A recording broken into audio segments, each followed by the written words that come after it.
And good afternoon or good morning to all, or whatever time zone you might be in at this time. Very pleased this afternoon, my time, to be going over the relatively new instrument, the MCMI-IV, the most recent iteration of the MCMI. This is published in November of 2015, and we have been enjoying a fairly good launch of the instrument. And very happy to be just introducing that to some, perhaps reinforcing some of the major Millon ideas to others, and very hopefully getting people's appetites wet for really understanding the theory that works behind the instrument, because I think this is what really makes the MCMI-IV, as well as all the Millon inventories, sort of unique in a field of instruments that are primarily empirically derived and then empirically supported. Our instruments, the thought behind them, the thing that makes them different is that they're both empirically supported but also theoretically derived, so that there's more of a backbone to be able to understand a deeper, richer context for the work that you do. So without further ado, I want to look at a little bit of what we're going to be doing today. As I've alluded to already, we're going to be describing updates that constituted the MCMI-IV. The MCMI-III, which is probably something that many of you are still using at this point, and certainly still legitimate to use, was originally published in the early 1990s. I believe it was 1994. And it went through a couple of updates and some additions made to it, as well as a major renorming in 2009.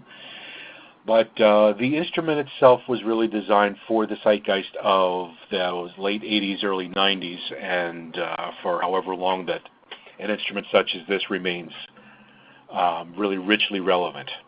The decision was made then to move forward with a newer version of the instrument that really captured a greater level of detail and breadth, and I'll describe much of that.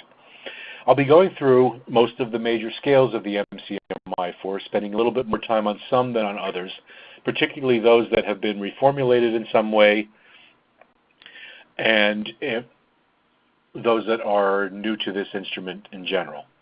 And I'm hoping to spend a good amount of time today on the evolutionary theory itself, and not so much as an intellectual exercise as much as it is the direct relevance of the theory to how it is that we really conceptualize persons, and how it is that we can develop a greater empathic response and a much better therapeutic alliance utilizing elements of the theory that you can discern from the use of the test itself. So to begin with, I want to ask people to respond to a very simple question.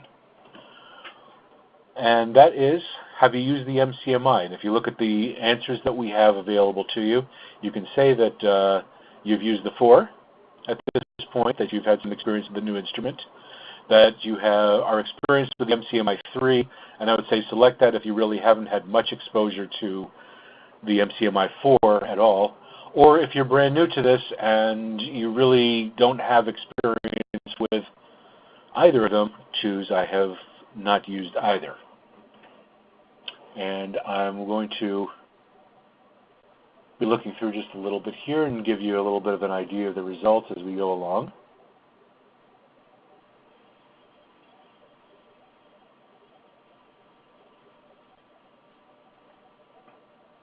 Don't be shy, there's not a whole lot that have shown up just yet.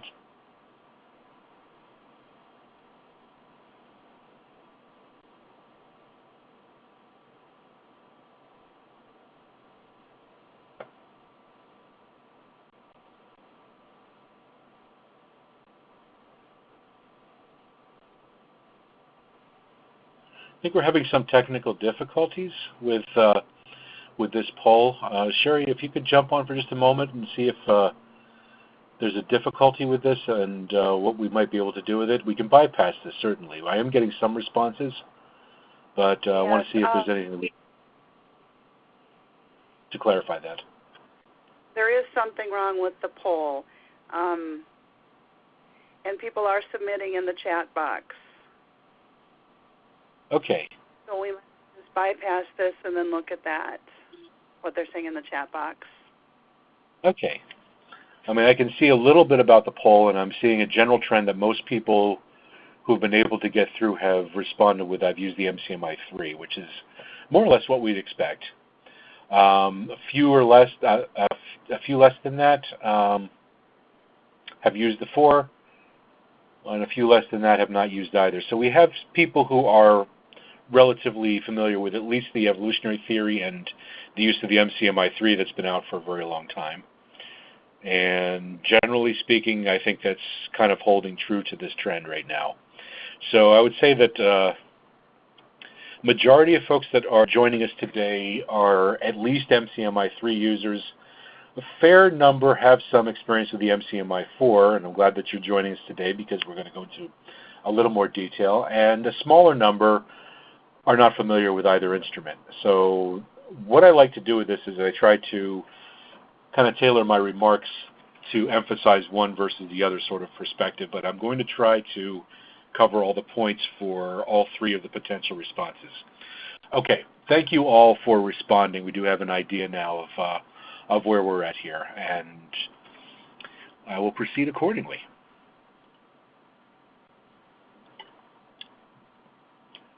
Okay.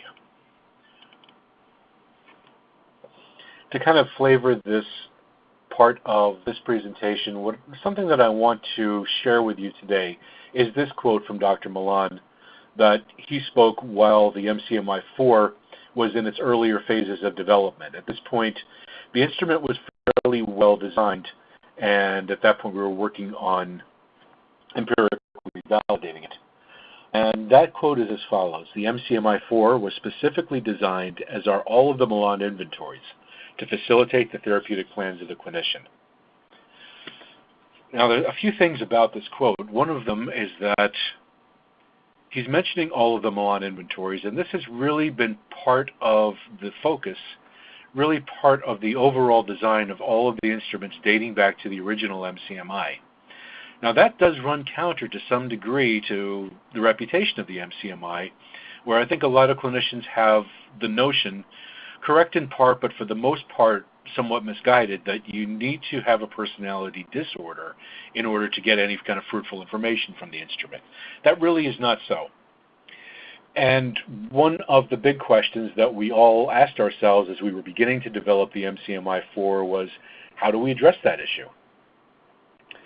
What is it that this instrument is really after? And looking at it from a couple different angles, there were some thoughts about expanding the range even further than what the final test was, or really getting much more clinically specific. But really what we wanted to try to do is to focus on the question of what's a clinical population, because that's always been the focus of the clinically oriented Millon instruments, which are most of them. The MIPS and to some degree the MBMD being the exceptions to that. But what we really wanted to do was to say, who is it that this instrument is really for, and how can we best capture what the instrument is really after, which really is personality attributes. Personality attributes in terms of what causes difficulty for this individual person. The MCMI is still not a personality test for normal personality. It's really not designed for that range. It is still a clinical instrument, but we want to be able to look at the wider range of personality functioning, and I'll be saying quite a bit about that as we go along. And because of that, that also works towards saying, what does it do in terms of an intervention? We can specify quite a bit in terms of assessing a person, but of what real clinical utility is that? This is where a fuller understanding of both the empirical and the theoretical components of the instrument really help you in terms of where do you go from here and how do you get as close to the person's experience as possible. So that's a major focus of the new instrument, and of course the major focus of where we're going today. So let's talk a little bit now about what's changed. What's new in this instrument? What were our overall thoughts, some of which I've alluded to already, but I'll go into a little bit more detail. And how does that compare with where we've been in the past with the MCMI-III as well as some of the other, some of the legacy MCMI instruments as well as the others? So in terms of what we were trying to do, we were trying to stay with the same general intended clinical population that we have had and has been the focus of all the MCMI instruments. An early pilot study, however, we really wanted to try to see, would it be possible to combine the best of both worlds, to be able to expand the range of the MCMI to include possibly some non-clinical groups, people that were not necessarily presenting for clinical counseling or psychological, psychiatric difficulties. And the results of that really showed that it wasn't as possible. It tended to discolor sort of the focus that we were after to try to get that much of a range. However, we did include some of that data from the early pilot group in order to be able to help broaden the range to the point where we could say that there's a range that we can look at that is, generally speaking, a fairly adaptive population, but these people do show some personality attributes that can tend to become problematic when they're psychologically distressed. So we were able to do that and broaden that range and include that as well in terms of the general overall normative population, which we collected from the fall of 2014 to early 2015. And these were at many different sites that were clinical in their orientation. As the instrument has been in the past, it's an adult instrument. It's designed for ages 18 to 65 and above. There's a fairly robust representation for those above that, but we generally describe the instrument as a general range of adults, leading up to approximately retirement age. There are 5 validity indices. I'll go into a bit of detail on that. Most people are familiar with at least the 3, disclosure, desirability, and debasement, as well as 1, which is the invalidity index, that has been with the instrument for multiple iterations. And not as many are as familiar with the inconsistency scale, which was first introduced in the MCMI-III in the late 2000s. There are now 15 personality scales. This is up from 14 from the MCMI-III. There is a new one that I'll go into some detail about called the Turbulent personality. And there are 10 clinical syndrome scales that roughly equate with the same syndrome scales from the MCMI-III, some with a little bit different formulation at this point. These are, as always, scales that are designed to assess the syndrome, but also to look at those clinical features primarily in context with the person. Who is this person, and how does that affect what their symptomology is? How is an anxiety experienced differently when you have a mix of perhaps avoidant and melancholic characteristics versus, say, schizoid and antisocial characteristics? You're going to see a very different kind of anxiety or depression or somatoform difficulty, and so on. As always, we've retained the base rates. The base rate system that we have used rather than T-scores throughout the life of most of the Millon inventories. This is a system that is anchored to the prevalence data for a particular disorder. That is that each disorder really falls on its own sort of normative distribution rather than just assuming a regular normal distribution as you might in the overall population. There's no assumption here of a normal curve. There are the ketosis, for example, of schizoid personality is very different from a normal curve. So we find that this is a better reflection. We have started to include, however, percentile rankings, which we found to be important information to be able to give to the clinician to describe, in general, how many people in the population fall below this particular mark. So we'll talk a little bit about that today as well. Again, as always, the scales have been designed to closely coordinate to DSM constructs. And finally, one of the features, one of the things that we always want to try to do with the Millon instruments is to try to keep the overall length of the instrument relatively reasonable. And it continues to be one of the shorter instruments of its kind throughout the entire field, coming in at 195 items, which is up just a bit from the 175 from the MCMI-III. So there are definitely numerous enhancements to the MCMI-IV, which we'll go into some detail about. And one of the things that we always want to clarify and continue to encourage people to really understand as best as they possibly can, again for its clinical utility, is the anchoring that the MCMI and all the Millon inventories have to Dr. Millon's personality theory that's based in an evolutionary sort of a framework. So to look over this just in general, we have updated norms on the MCMI-IV as well as new test items. I'm trying to recall exactly what the number was in terms of new items that we have put in. I believe it's in the 80s, and I don't recall the exact number offhand, but I believe it's about 87 new items combined with other items that have been in the MCMI-III, and all of which really trying to update and really get to the point where we're speaking the same language of the 2010s, 2020s, and possibly into 2030, of the language that's popular, the language that is a good vernacular for the widest range of people in any given population, whether that's the United States or some of the other language norms that we have. It's as always aligned with the DSM, the currently DSM-5 criteria, as well as the ICD-10 criteria. There are some changes to some of the scales. So some of you who are familiar with a few of the nomenclatures from the MCMI-III, you'll see a couple of differences here. At times that also represents a bit of a reformulation, but I'll point out what's new, what's not new as we go along. As I've alluded to, we have the Turbulent scale. That is a new personality scale, and it's based in kind of an older idea. The idea earlier on, before we had bipolar disorder, and even before we really described manic depressive disorder as a psychiatric disturbance, we had sort of this hypomanic personality that's in the old psychoanalytic literature. That's been updated along with notions that have come out of some of the popular writings, most notably Kay Jamison's work, who has written quite a bit about the idea of exuberance within life, and that extends from relatively well-functioning individuals all the way through to people who really have significant difficulties with that. A major upgrade that we wanted to try to put into the MCMI-IV is really trying to get it as close to therapeutic practice as we possibly could.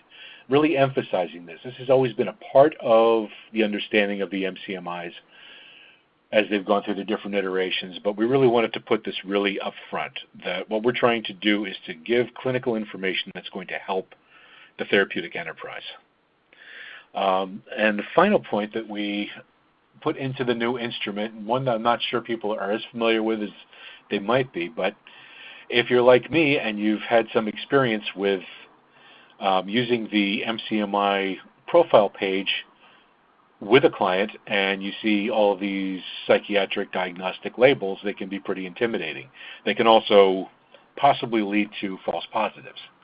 So there's now an option on the MCMI-IV to utilize abbreviated scale names that are derived from Dr. Millon's latest iteration of the theory, which is the 2011 book, Disorders of Personality, 3rd edition, that really introduced the idea of the spectrum. He utilized an abbreviation system that I'll introduce you to that you can now print out so that you can more freely utilize this profile page to be able to show the client the relationship between the different scales without there being as much emphasis on a particular label. And I think that's really an important clinical utility item. We'll talk again a little bit more about that as we get closer and as I show you this abbreviated scale name system. So overall, we also wanted to look at what's been happening in our field. What sorts of changes have come about since the early 1990s? And as we all know, that's quite a bit. There's been some major paradigm changes in terms of our understanding of different populations, in terms of our sensitivity to certain kinds of issues, and in terms of how it is that the APA and other leading forces within our field have encouraged us to speak with clients. For example, an APA, the MCMI has always been tied to the DSM diagnoses, And there's always been historically kind of a notion that we don't discuss exact results and we kind of refrain away from utilizing this language, whereas APA really wants us to be more transparent at this point, to be able to say, here are the results, this is what these results mean, and let's be a lot more forthcoming in terms of that. So the APA standards have shifted. The idea of a clinical population, I think, was a more constricted idea at one time, and we've also wondered, what does that mean? What is a clinical population? When people think of the MCMIs, I think there's a tendency for a lot of people to say, well, that's the really highly dysfunctional sort of clinical population, the ones with severe personality disorders. Whereas really what we're talking about is a mid-range to a higher range, and the range does extend to that higher range, of difficulties that people experience. And if you were to ask yourself, really, in terms of the clinical population that you may work with, let's say it's people in independent practice who are coming because they've got relational difficulties, or they have what you think of as perhaps simple psychiatric symptomology that you're working with, or an adjustment disorder. How does who they are affect that? We want to capture more of that, so that we wanted to capture a broader range of personality difficulties, which if you really think about, there's very few people in the world that don't have any. And I think that's actually kind of a misnomer in a lot of ways. So we really wanted to be able to say this should be applicable to people who are experiencing these difficulties that may extend into the clinical range. And then finally, one of the big field trends that we were looking at and has really become more of a standard now are gender differences. And we've really come a very long way in terms of understanding gender as a much more fluid kind of a construct than how most of us have thought about it in the past. Likewise, across the field and in many, if not most, of the psychological instruments that have been updated in the last several years, inclusive of the MMPI-II RF and the II ARF, we have really begun as a field to try to put the norms together rather than having separate male and female gender norms, which helps in terms of making gender not a specific entity in terms of what it is that we're measuring. And that has a lot of implications, one of which obviously is that we're not going to see a difference in scales because a person is male or female or not cisgendered.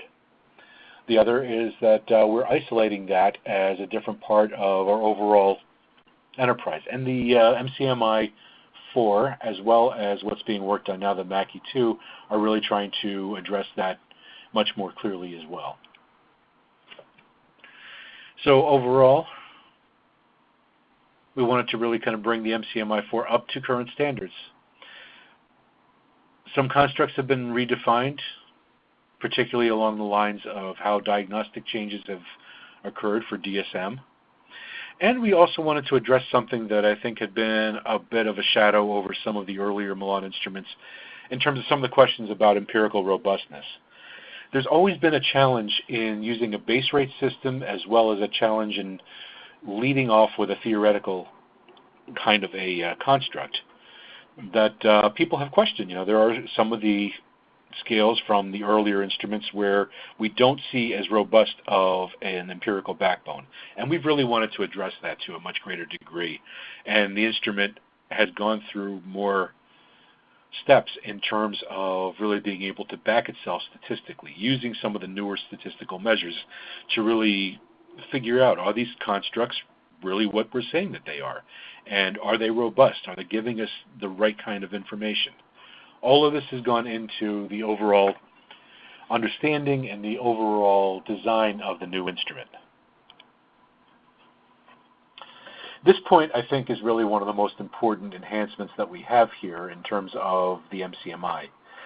Whereas the MCMI-III and all the legacy MCMIs have really tried to illuminate more of a dimensional capacity. Where it's fallen short in the past is that there was sort of a cutoff point where we said, up until this point, we're talking about adaptive personalities. And at this point, it's maladaptive.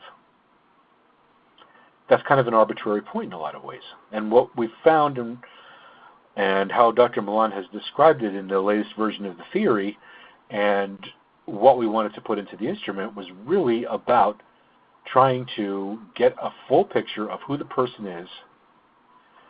Secondly, what syndromes, what complaints was the person experiencing, and combine those aspects with level of personality functioning or non-functioning, and using much more of the continuum and breaking it down into different levels of functioning that I'll describe in just a moment.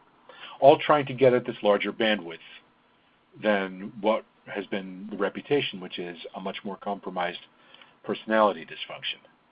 So in doing so, Dr. Millon now describes theory in terms of different levels of functioning. So as you might know from the connection from the theory to the test,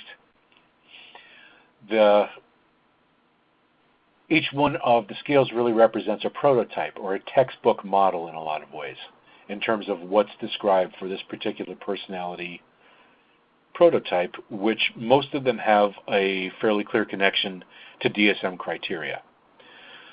We've broken it down a little bit further now. So for each one of these prototypes, we now have 3 different levels rather than just functional or non-functional. We broaden the range, and these are tied to specific base rate scores on the instrument. Normal style, which is generally adaptive personality patterns. This is what we're measuring when we see someone coming in between a base rate of 60 and 74.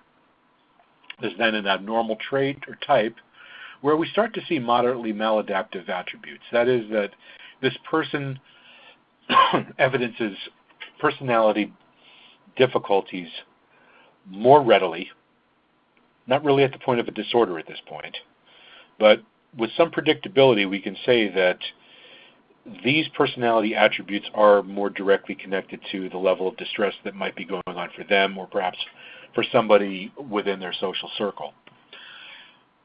And then finally, that's the range of 75 to 84.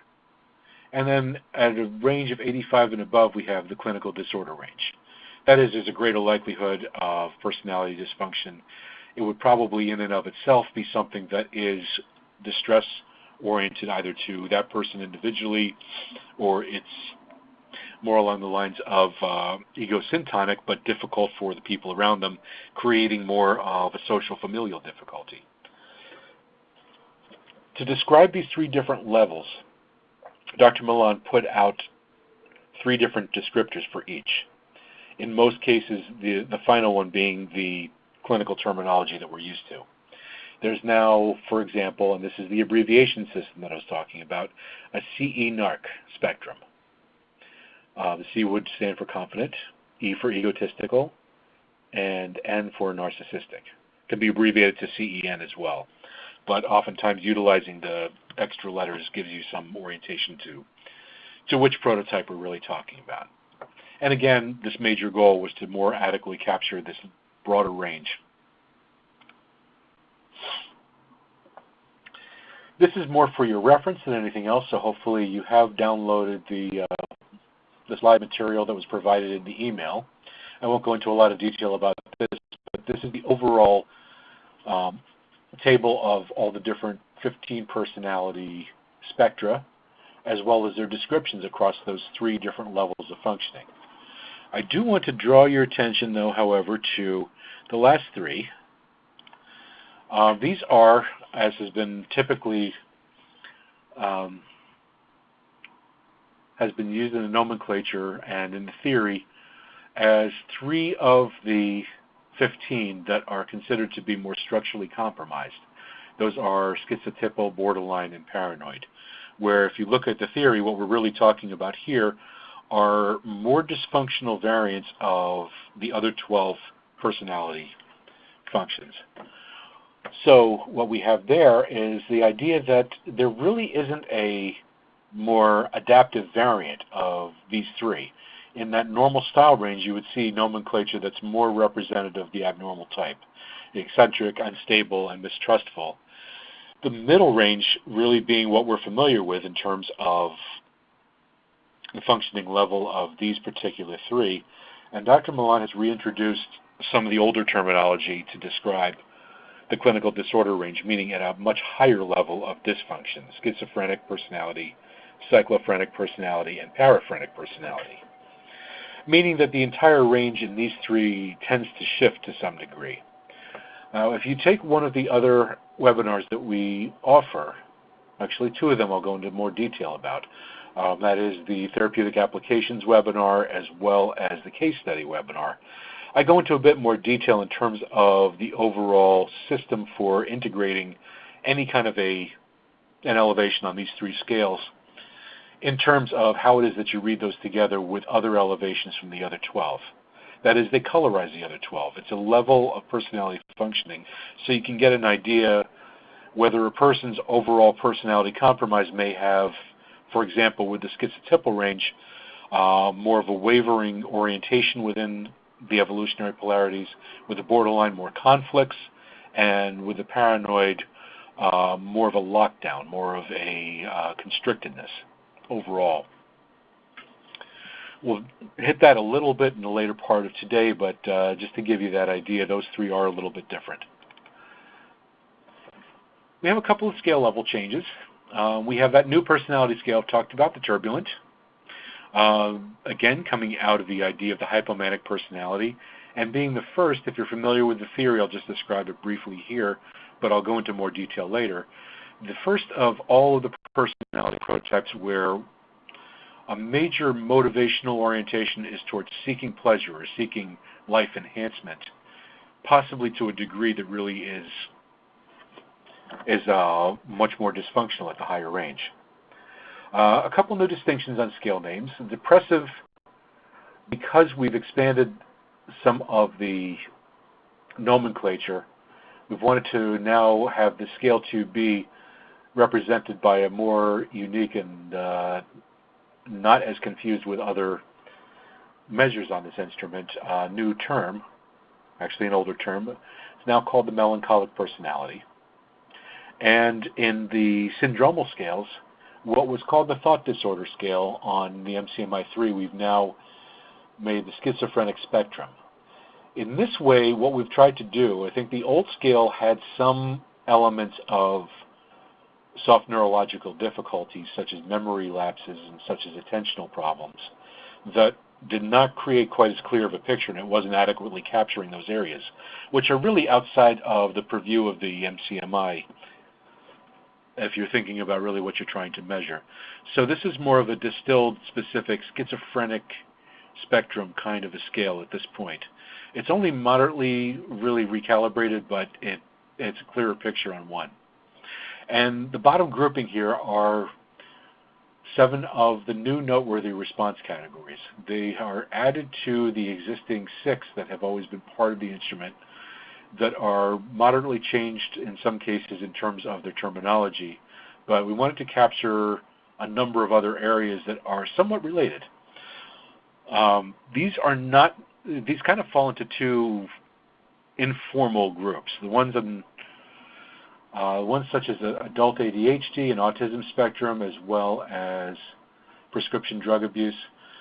These are, roughly speaking, kind of differentials. That is, that they share some attributes with some of the more robust measures of the MCMI, but they're not areas that the MCMI is known for or has ever really been a robust measure. It's never really been the intent of, for example, to try to do any kind of a full assessment of autism spectrum. It's outside the range of what we're trying to do. But there are certain characteristics, particularly in the schizoid personality, a schizotypal personality, and a couple of the other measures having to do with some soft signs where you say, if there's enough of these, you might want to do more of a differential. Others are more like the classic use of the noteworthy responses, and that is they're not scale measures, but they're alerts to the clinician that you may need to do more of a tertiary intervention for perhaps vengefully prone, which can be related to people really trying to act out on others, maybe on an individual basis, or perhaps maybe en masse. And some of these also are kind of a combined grouping of both of those particular areas. And to kind of wrap up this section right now, we have the interpretive reports and some improvements that have been made to these. As most tests do as they go into new versions, they really try to update the language because as a society, we tend to change our language to some degree. So we really try to clarify and update and bring that language up to sort of modern day vernacular in terms of the overall usage of language within our interpretive material. That is inclusive of clinical information as well as language that's used for descriptors that might be used in terms of feedback. The main change that we've made here is that we've really tried to improve the therapeutic guide.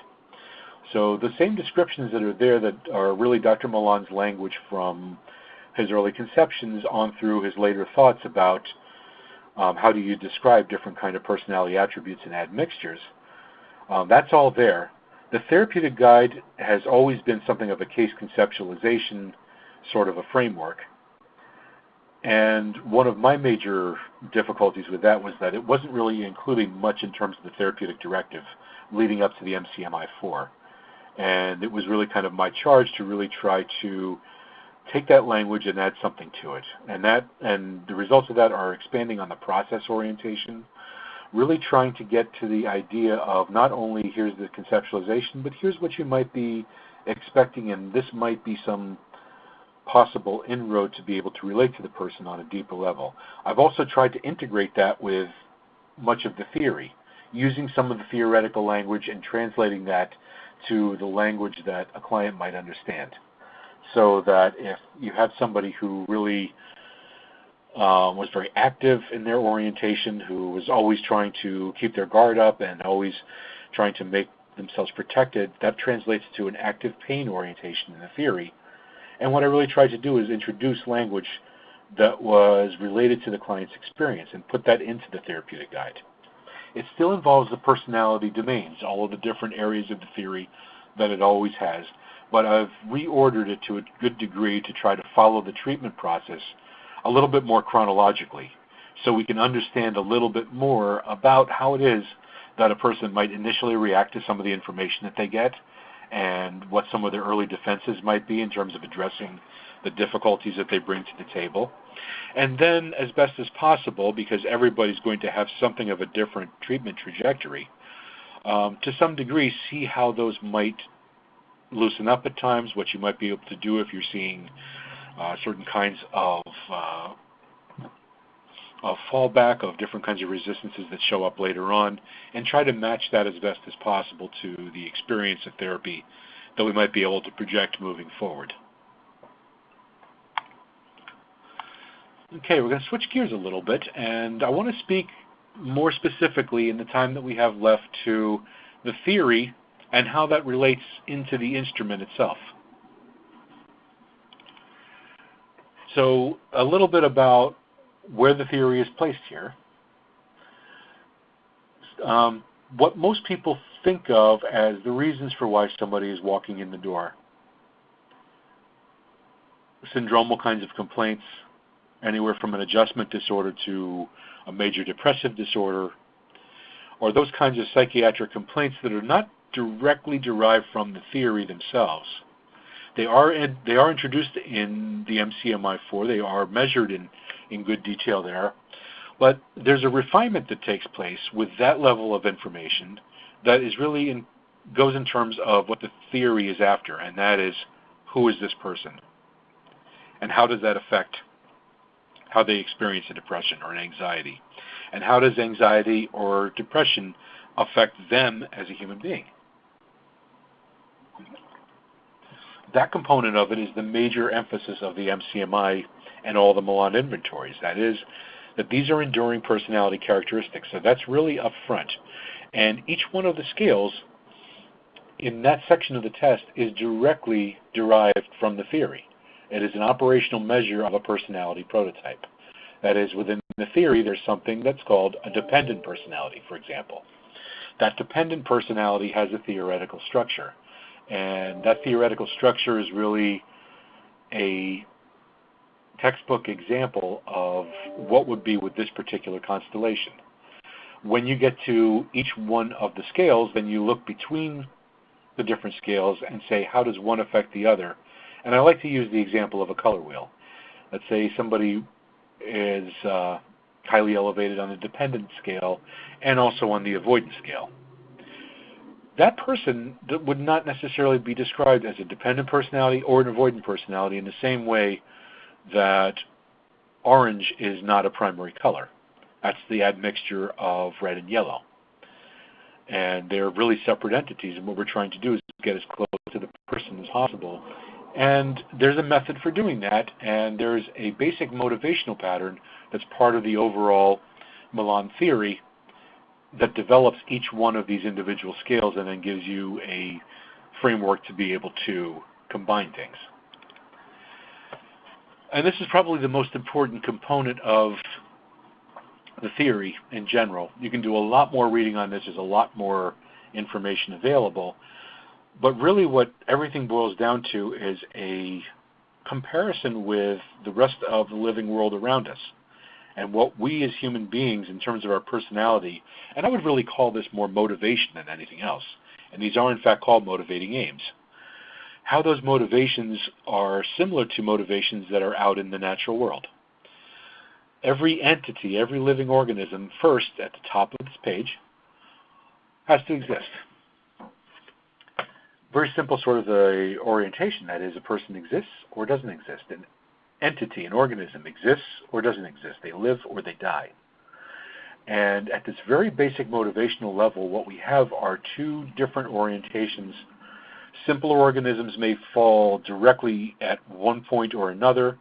The more complex the organism, the more we get into mammals and up through human beings, the more that this is more of a dynamic entity.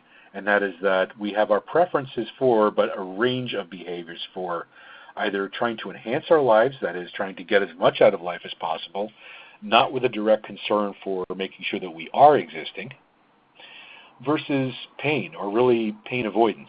That is, avoiding those things that might be harmful to us. More of a life-sustaining sort of a strategy.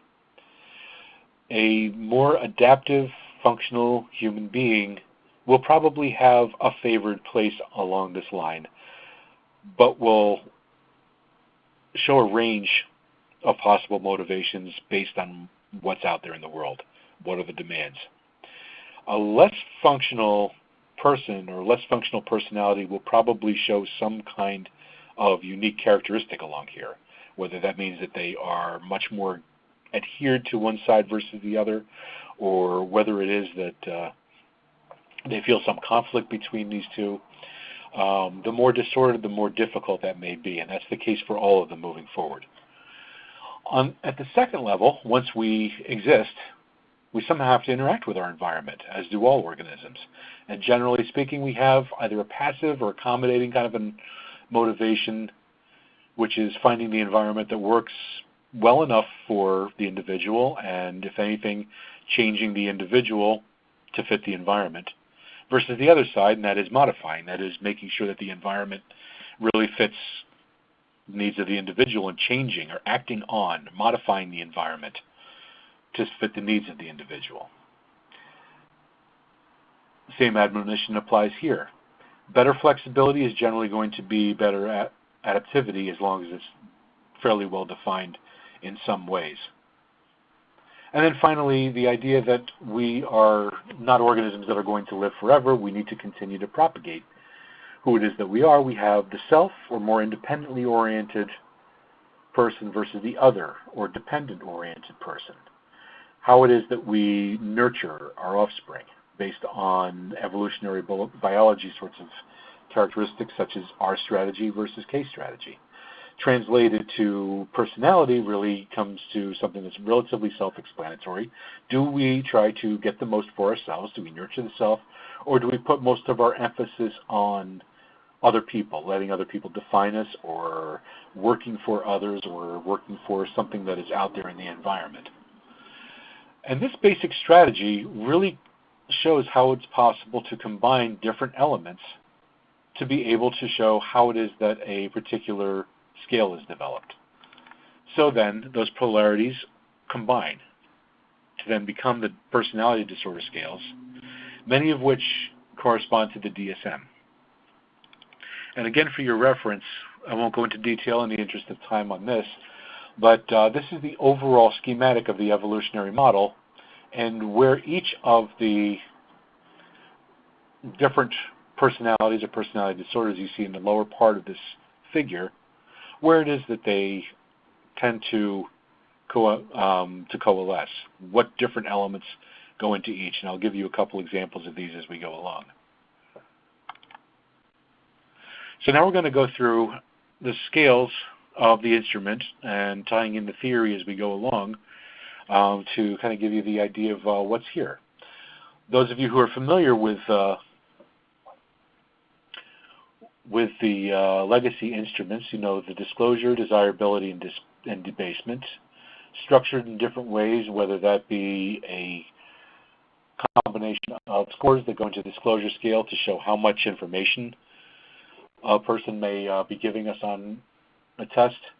Desirability and debasement, somewhat self-explanatory, using items from the overall item pool to evidence how it is that a person may paint themselves or portray themselves positively or negatively. We then have scale V, which has always been a part of the MCMI, which are three very unlikely items. If one of them is endorsed, then we want to look at the overall protocol as potentially invalid, but not necessarily invalidating it. Two or more we would consider it to be invalid. And a more recent iteration, borrowing from techniques from other instruments, is the inconsistency scale, which was introduced towards the latter part of the MCMI-III's run, which is really about looking statistically and semantically at combinations of items that really should be endorsed in some form of a consistent manner, but which there's a fairly conservative kind of an approach in terms of how many of those would constitute a problematic response. I don't have the exact figures here, but I believe it's up to 6 is not a problem. 6 to, I believe, 19 is where we want to say questionable validity, and then if they endorse more than that, we would say that the overall response is invalid. As I've alluded to before, we have the schizotypal, borderline, and paranoid scales, which are the severe personality pathology, where the overall structure of the personality is really something that's at question at that point. So with these, they may be the primary diagnostic scales if they're among the highest, or they may be something that informs you in terms of the overall structural integrity of the personality, such that, for example, borderline, which in the overall evolutionary structure shows a conflict between all of those different motivating aims. If you see that as something that's elevated but perhaps not the most elevated, you would want to say that perhaps this person has histrionic and perhaps negativistic sorts of characteristics, and those are the highest elevations. You also want to consider that they're experiencing more conflict than they would otherwise. That is, there's more conflict within the overall sense of self, but it still may be primarily more of a histrionic and negativistic presentation. We then go into the main clinical personality patterns, and as we talked about before, the melancholic scale has a new name. It was formerly a depressive scale in the MCMI-III, and we have the new scale, the Turbulent. The others should be familiar to you from the MCMI-III. They're largely unchanged, although they've been reformulated to some degree. They have some new items that are shared among all the different new items that have come onto this test. We then move on to the clinical syndromes. We have the 3 severe clinical syndromes, drawing attention to, as I spoke about before, the schizophrenic spectrum, which was the thought disorder in MCMI-III, somewhat reformulated, as well as the other 2 that have been there from earlier iterations. And then the grouping of clinical syndromes. Some changes here because of the nomenclature change. Persistent depression replaces dysthymic disorder, as that's the new term from the DSM. And I also like to point out, and I got this question actually yesterday from a customer, about the bipolar spectrum. It was really called bipolar the bipolar scale before. And the decision was made to really broaden the spectrum there as well, mainly because the MCMI-III and earlier versions really focused on symptomology that was higher up in terms of the overall bipolar spectrum, more towards manic symptomology, more towards bipolar 1, and a person would have to have good insight into their diagnosis already to be able to discern that if they match that. What we found more useful, and we found clinicians would find more useful, is if we have some mood dysregulation from cyclothymic disorder through to different bipolar disorders at the higher level, that we might be able to capture more of that here in this scale. The others, again, are updated but largely unchanged. We also have a representation, and this might be something that you've used in the MCMI-III that is the basis for the formulation of the facet scales, and that is 8 domains file under each one of the prototypes in terms of the theory. The 3 most salient are identified through facet scales, which I'll get to in a moment. But I want to introduce you to the functional and structural domains that make up each one of the overall prototypes. Functional being those that you can find, that you can measure, that you can observe to some degree, and structural being those that you might need to infer to a greater degree. They also tend to cover the different schools of thought from psychotherapy. Some of these are very behavioral, some more cognitive, some more psychodynamic, others being more of a biophysical kind of an entity. When you have a system such as this, what you can do then is utilize a chart that organizes them across each of the spectra, which you see on the left-hand side going down in the column, as well as across the rows, which describe each one of the functional domains. So that if you have admixtures on this instrument, you might be able to look at this and better discern from the facet scales as well, where it is that a person may show more the emotional expression of one of their elevations, but perhaps a cognitive style of another, and be able to get to put together more of a molecular structure overall to how it is that you are assessing this person. We have gone a little bit long-winded in terms of our timing, so I'm going to be rather selective in this next section that I want to get to a couple questions as time permits. So we're going to skip ahead a bit. What I'm going to do is move ahead just a little bit to the new scale so that I can demonstrate for you not only this new scale, but also how it is that a particular prototype may play out. What we see here is sort of a graphic of those motivating aims from the evolutionary polarities and where it is that the different emphases are placed. In general, we have on the turbulent scale, scale 4B, which is the newest scale, we have, as I inferred earlier, very high sort of an emphasis on the enhancement or pleasure-oriented end of the spectrum, and very active in orientation.